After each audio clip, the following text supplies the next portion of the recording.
एक बिजनेसमैन थे, उनकी माँ ओल्ड एज होम में थी बरसों से।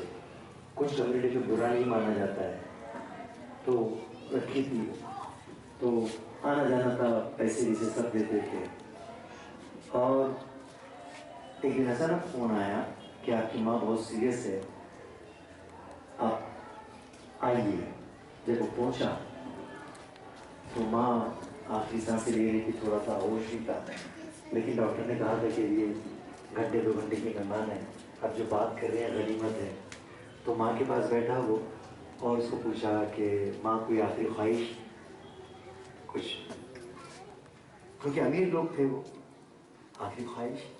तो माँ ने तो पहले कहा नहीं, उसकी आंखों में देखा, उसके चेहरे को देखा और बोली कि बेटा, वो 15-20 साल से वही थी माँ, बोले बेटा इस ओल्ड एज होम में एसी लगा या फैन लगा, कम से कम एसी लगा तो बहुत अच्छी बात। तो बेटे ने कहा अरे फौरन लगा देता हूँ मैं।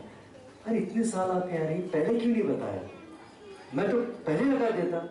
अभी आप नहीं बेटा, मैं मेरी बात नहीं, मुझे आदत थी, तुझे एसी की आदत है ना,